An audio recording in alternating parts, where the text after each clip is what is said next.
नमस्कार, मैं हूं अनुराधा प्रियदर्शनी और आज मैं आप सभी के समझ जो है अष्टावक्र महागीता के द्वितीय प्रकरण शिष्यानुभव को लेकर के आई हूँ। इसमें जो है राजा जनक जी द्वारा अष्टावक्र ने जो भी ज्ञान दिया उसमें उनका क्या अनुभव रहा ये है, सुनिएगा। अष्टावक्र परम ज्ञानी थे और जानते थे कि ज्ञान प्रदान करना उतना कठिन नहीं है जितना ग्राही द्वारा उसे आत्मसात कर लेना है। जनक ने आत्मसात कर दिखाया।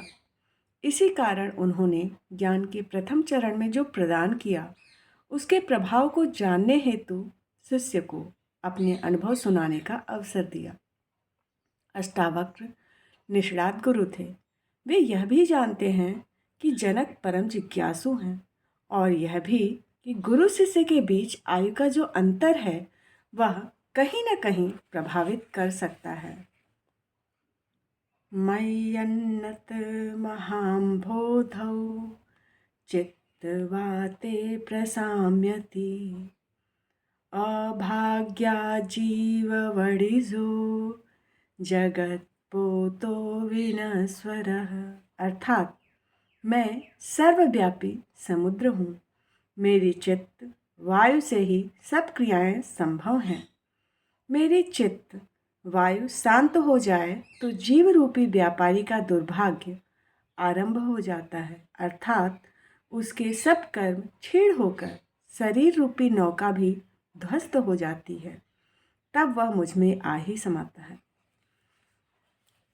दाता और याचक, ज्ञानी और जिज्ञासु, गुरु और शिष्य, इन सब की सार्थकता तब सिद्ध होती है जब प्रयोजन सिद्ध हो। दाता दान करता है और याचक उसका उपभोग करता है। दाता भी दान करते समय इच्छा रखता है कि उसका दान अकारत न जाए, उसका सदुपयोग हो। याचक क्या करता है, यह उसकी अपनी प्रवृत्ति पर निर्भर है। ज्ञानी और गुरु भी जिज्ञासु शिष्य से यही इच्छा करते हैं कि वह उनके द्वारा प्रदान किए गए ज्ञान को अंतर में ग्रहण करे और जिस हेतु वह ज्ञान दिया है वह हेतु पूरा हो। स्वाति नक्षत्र की बूंद बड़ी प्रतीक्षा के पश्चात बादल से नीचे चलती है तो उसके हृदय में भी यही शंका रहती है कि उसका भाग्य कैसा होगा। पपीहे की प्यास बुझाएगी या सीप में गिरकर मोती बन जाएगी, अथवा कहीं धूल में मिल जाएगी। जिस हेतु बादलों की गोद से निकली, क्या वह पूरा होगा?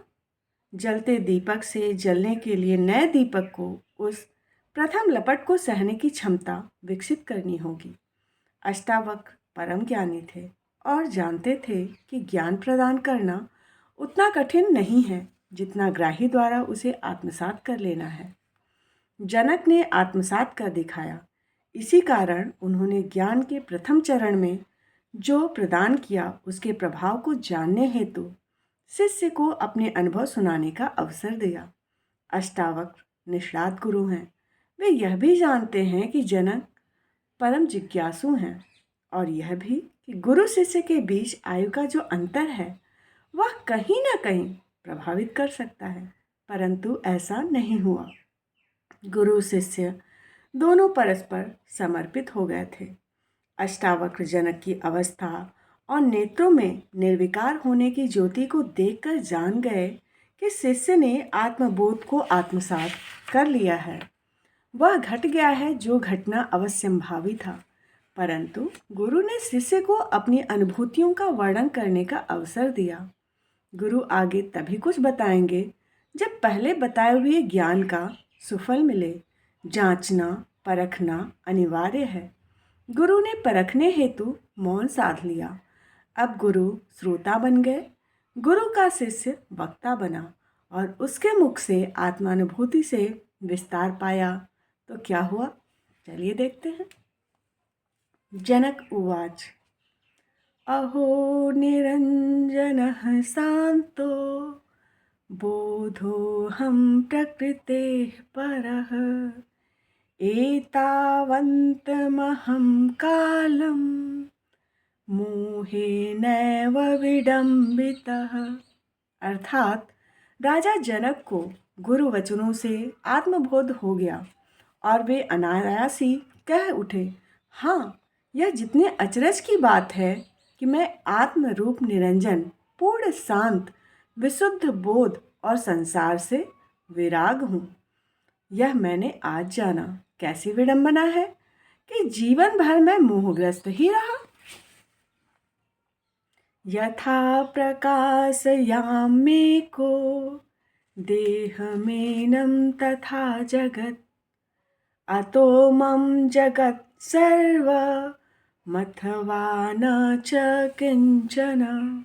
अर्थात, हे गुरुदेव, जिस प्रकार मेरे स्वयं के प्रकाश से मेरी देह प्रकाशमान हो गई है, ठीक उसी प्रकार मुझे समस्त चराचर भी इसी प्रकार से आलोकित हुआ दिखाई दे रहा है। सत्य ही है, सब जगत मेरा है या मेरा कुछ भी नहीं है। सशरीरमहो विश्वं परित्यज्य मयाधुना कुतश्चित्त कौशलादेव परमात्मा विलोक्यते। अर्थात, गुरुदेव, आश्चर्य है, जब देह का मोह छूट गया और विश्व में भी आसक्ति न रही, तो अब मैं थोड़े से ही कौशल या प्रयास से परमात्मा के साक्षात दिग्दर्शन कर रहा हूँ। यथा न तो यतो भिन्नास तरंगाः फेन बुद्बुदाः, आत्मनो न तथा भिन्नं विश्वमात्मा विनिर्गतम्।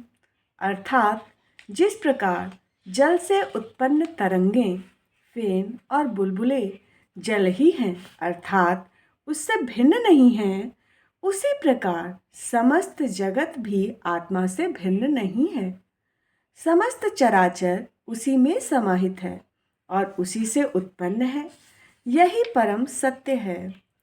तंतु मात्रो भवेदेव पटो यद्विचारितः, आत्मतन्मात्र में वेदम तद्विश्वम विचारितम। अर्थात, वैचारिक दृष्टि से देखा जाए तो कोई भी वस्त्र भिन्न भिन्न तंतुओं या भागों की जटिल संरचना प्रतीत होता है। अर्थात, वस्त्र को हम उन तंतुओं का लयबद्ध समग्र रूप कह सकते हैं। इसी प्रकार परमात्मा में भी समस्त चराचर इसी लय में पिरोया हुआ है। जिस प्रकार तंतुओं से वस्त्र और वस्त्र से तंतु आबद्ध हैं, उसी प्रकार आत्मा और विश्व का संबंध है।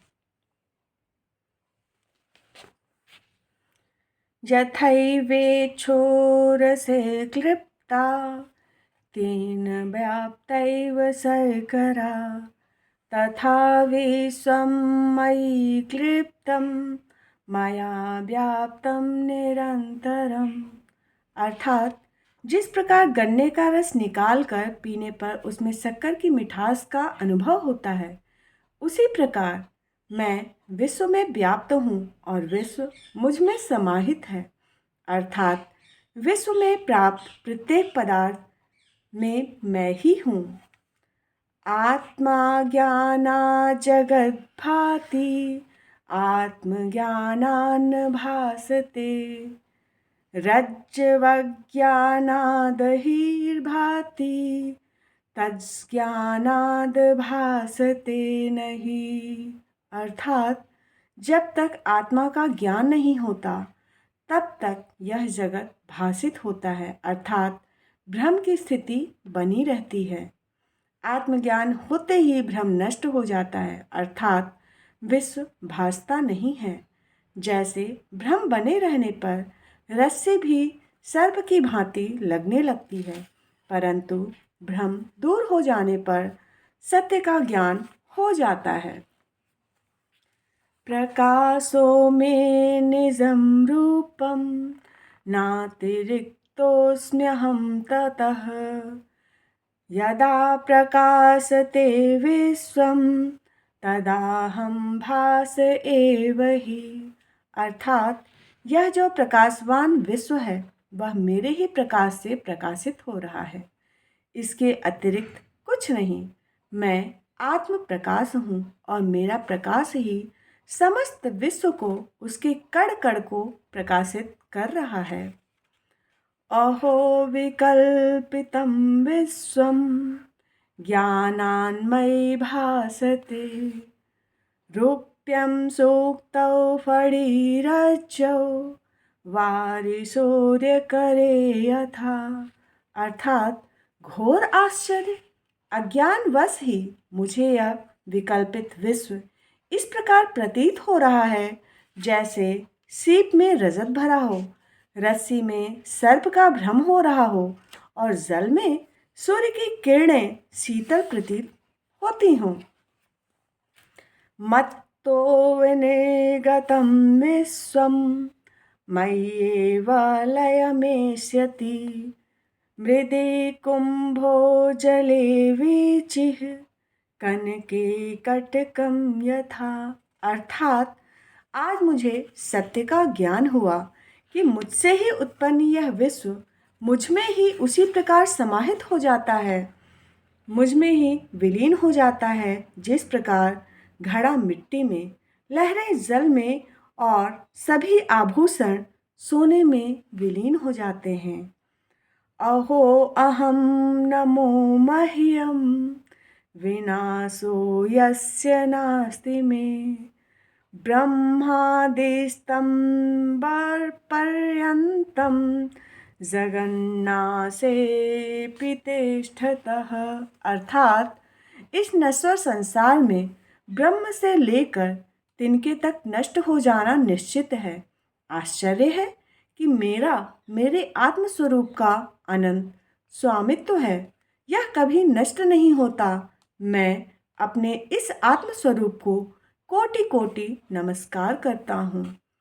अहो अहम नमो मह्यम एकोऽहं देहवानपि, क्वचिन्न गन्ता नागन्ता व्याप्य विश्वं वस्थितः। अर्थात कैसा आश्चर्य है, मैं देहधारी होकर भी गति शून्य हूँ। मैं कहीं जाता हूँ न कहीं से आता हूँ, फिर भी समस्त जगत के जीव जड़ में व्याप्त होकर स्थिर हूँ। ऐसे संसार व्यापी गति शून्य आत्म को मैं नमस्कार करता हूँ।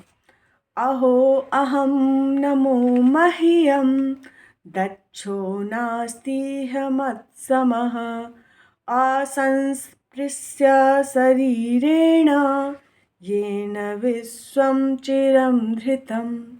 अर्थात पुनः आश्चर्य है, मैं असंग हूँ, शरीर का स्पर्श तक नहीं करता और चिरकाल तक विश्व को धारण करता हूँ। मेरे जैसी कुशलता व दक्षता अन्यत्र किसी में नहीं है। ऐसे अनुपम अद्वितीय आत्म को, जो कि मैं हूँ, पुनः नमस्कार करता हूँ। अहो अहम नमो मह्यम यस्य मे नास्ति किंचन, अथवा यस्य मे सर्वं यद्वांगमनसगोचरम्। अर्थात आहा आश्चर्य, मेरा कुछ भी नहीं अथवा मेरा ही सब कुछ है। जहाँ तक मन और वाणी की गति जाती है वहाँ तक यही स्थिति है। ज्ञानम ज्ञेयं तथा ज्ञाता त्रितयं नास्ति वास्तवम्, अज्ञानाद् भाति यत्रेदं सोऽहमस्मि निरंजनः।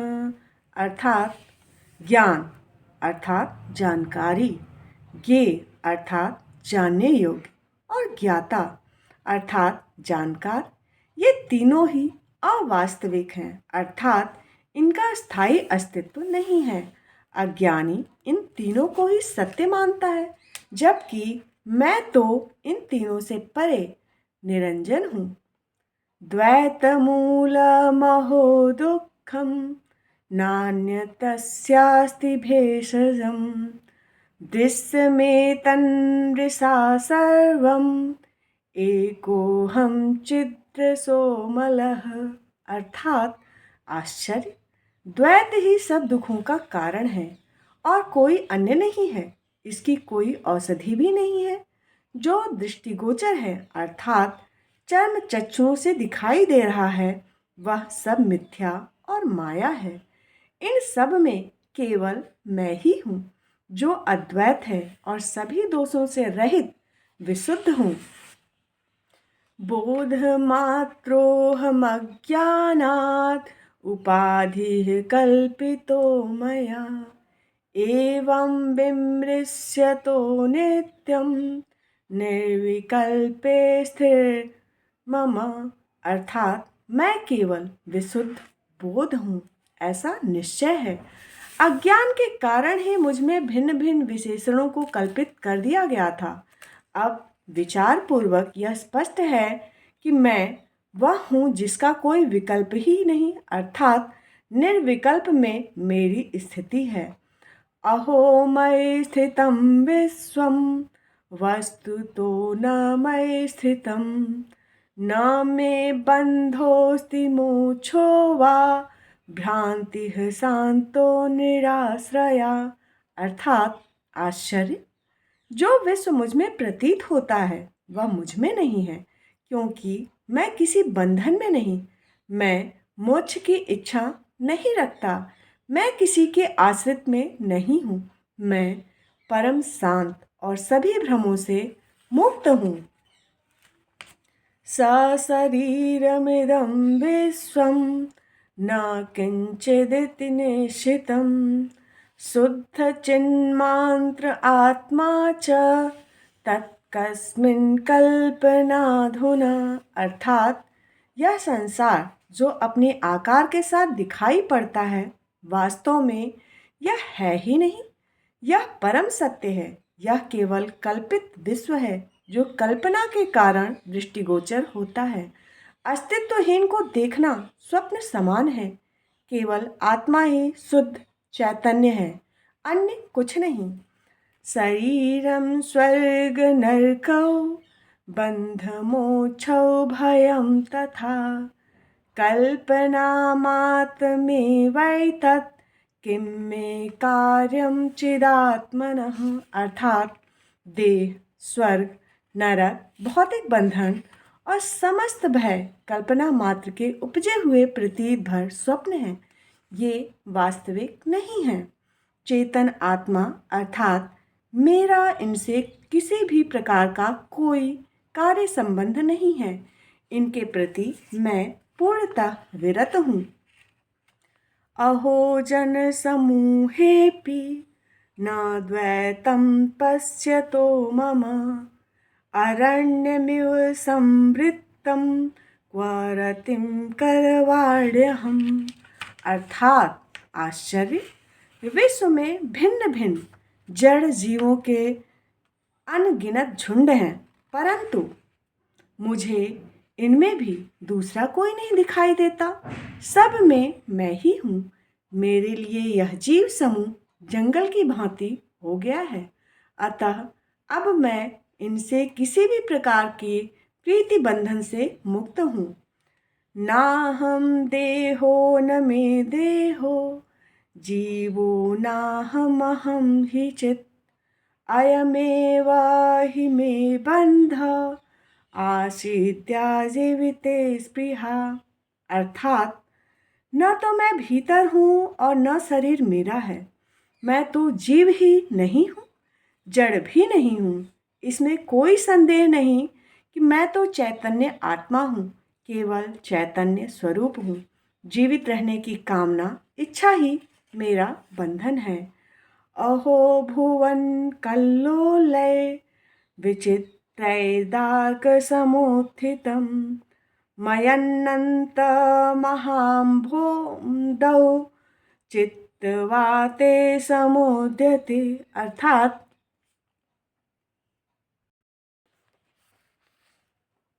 अहो भुवन कल्लोलय विचित्रत्रैर्डाकसमुत्थितम् मयनन्तमहाम्भोधौ चित्तवाते समुद्यते।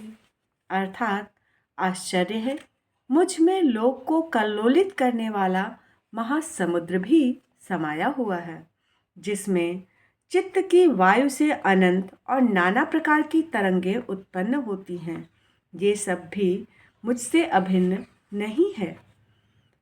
मयि अनन्तमहाम्भोधौ चित्तवाते प्रशाम्यति अभाग्या जीव वणिजो जगत्पोतो विनस्वरः। अर्थात मैं सर्वव्यापी समुद्र हूँ। मेरी चित्त वायु से ही सब क्रियाएं संभव हैं। मेरी चित्त वायु शांत हो जाए तो जीव रूपी व्यापारी का दुर्भाग्य आरंभ हो जाता है, अर्थात उसके सब कर्म छीड़ होकर शरीर रूपी नौका भी ध्वस्त हो जाती है। तब वह मुझ में ही आ समाता है। मयि अनंत महाम्भोधा वाश्चर्या जीव वीचयः उद्यन्ते दनन्ति खेलन्ति प्रविशन्ति स्वभावतः। अर्थात आश्चर्य, मेरे महासमुद्र रूप में मेरी ही चित्त वायु से उत्पन्न अनंत तरंगे परस्पर प्रीणा करती हैं, परस्पर शत्रु मित्र होती हैं और फिर अपने स्वभाव के अनुसार मुझ में ही मिल जाती हैं। तो ये था जो है द्वितीय प्रकरण, जिसमें कि शिष्य का अनुभव, महाराजा जनक जी का अनुभव है, जो कि उन्होंने गुरुदेव अष्टावक्र के साथ साझा किया। नेक्स्ट अब मैं आप सभी के बीच में लेकर के आऊँगी किसी और दिन तृतीय प्रकरण, जिसमें कि सचेतनोपदेश की बातें होंगी। अभी के लिए बहुत बहुत धन्यवाद।